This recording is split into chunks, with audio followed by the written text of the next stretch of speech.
pays qui est cher à l'Afrique à son terme. Et je dis que c'est comme ça que ça se passe dans tout le monde.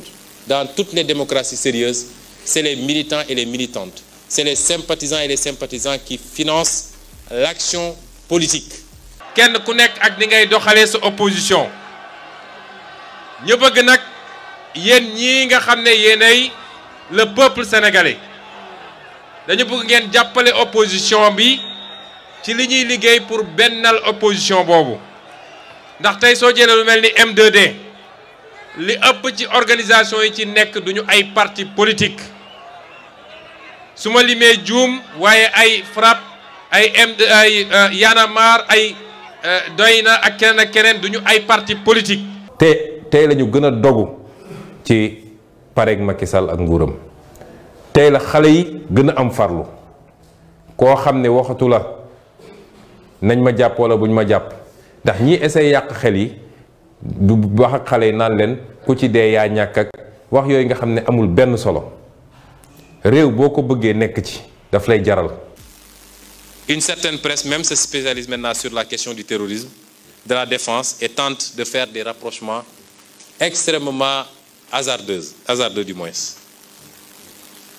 Et avec tout ça, malgré tout ce qu'on nous a dit, jusqu'à présent, on ne nous a pas identifié les terroristes, les groupes occultes. Je dis que c'est des mensonges, il n'y a pas de menace terroriste, parce que la gendarmerie et l'armée l'ont dit le 4 avril en disant que tout ce qu'ils le disent raconte leur vie. Et on ne peut pas avoir plus fiable comme information. Parce que c'est ces gens-là qui gèrent notre sécurité.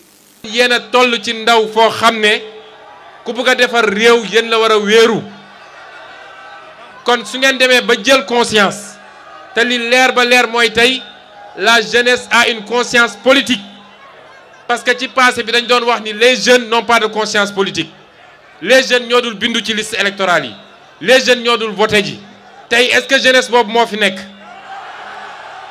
yor ay milliards di ci noos di ci gundaandaat ndaw ñi nekk fi amuñu liggéey secteur boo jël ci réew mi doxatul du transport du artisanat du mareyeur du njàng mi du paj mi amul looy jël loo xam ne tey ñi nee nañ mu ngi dox correctement ci réew mi mu am ñenn rek ñu fi nekk di séddoo ba pare ne kenn du wax ku wax ñu fexeel la ku wax ñu dal sa kaw ku wax ñu sosal la ku wax ñu tëj la kaso ku wax ñu dóor la balu fital loolu dina fi jeex bu soobee yàlla. Pour cela également, il faut avoir une mainmise pas sur la police et la gendarmerie. Nous faisons confiance à nos hommes de tenue, mais sur le commandement.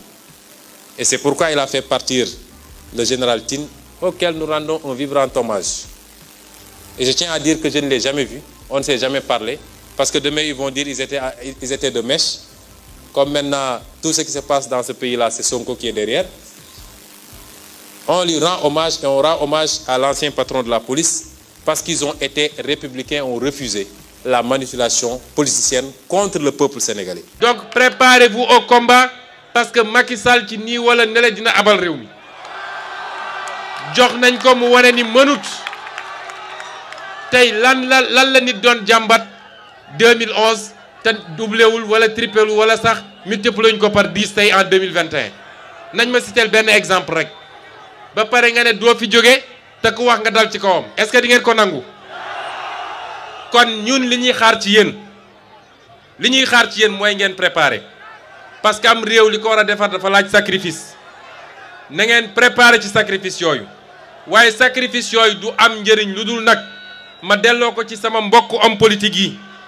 askan wi dafa doyal ci xeex ba jëlee fi dara teg fi leneen les mêmes méthodes reprendre les mêmes hommes reviennent ñu defaat les mêmes choses ñu war a reprendre le combat. dinañu xeex ba jëlee fi Macky Sall de mais kenn dootul nangu cette jeunesse ne l'acceptera pas nit ñëw toog andi sa njaboot andi sa famille jaay suñu ressources naturelles jaay suñu géej surfacturer les marchés publics instrumentaliser la justice ku wax nga dal ci kawam.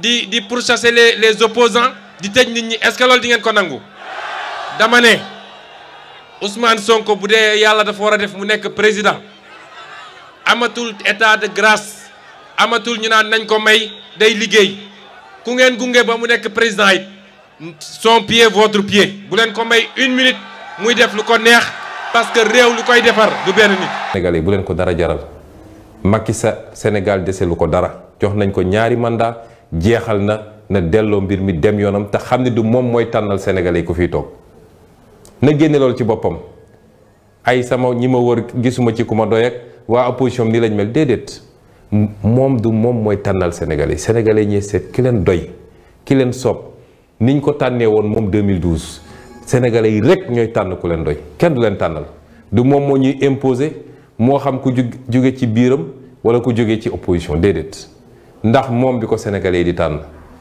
Ablaye Wade imposé wu leen ko ne leen ñu ne la il faut nga dalal xelam il faut nga jox ko ay garantie ndax moom dafa joxoon Ablaye Wade ay garantie wala dalal xel ak lan la ragal ndax koo xam ne nee nañ la am nga immunité boo xam ne am nga malaanu kiiraay boo xam ne lu dul ñu ne lu ñu wax haute trahison kenn mënul la dara ak lan la ragal na yeggali mandaam organiser élection boo xam ne moom du ci bokk joxe leen ngay dem yoonam système Macky Sall lan moo ci des boo génnee loolu mooy justice moo ci des ndax la jiitu woon yépp nërmeelu na yéen sénégalais yi xam ngeen ni Macky Sall yónneewoon na ay nit fu ne ñi nekk ci télé yi ñi nekk ci rajo yi ñi nekk ci internet yi ñi dem ci kilifa diine yi fu ne ñu dugg fa di def li ñuy wax diabolisation mooy yàq der kii rebelle la kii ab salafiste la kii bëggul réew mi kii nitu fitne la loolu yépp dara decu si ndax tey bu ñu génnoon léegi taxaw ci mbedd mi ma taxaw Macky Sall taxaw askan wi man lay ñëw ànd ak. Dans la cour des grands et chacune d'entre nous doit s'élever au niveau de ces enjeux. Ne perdez plus de temps dans des débats inutiles sur les réseaux sociaux. Tel a dit ceci à tel a insulté tel a... C'est pas ça les enjeux. Ne vous laissez pas distraire. C'est pas ça les enjeux aujourd'hui. Il nous faut être grand pour faire face à de grands enjeux. Nous ne devons pas manquer ce rendez-vous, mais cela suppose que chacun et chacune d'entre nous s'élève à la hauteur de ces enjeux. Les Européens ont compris depuis longtemps, ont fait leur choix, ont tracé leur voie et ont dirigé le monde.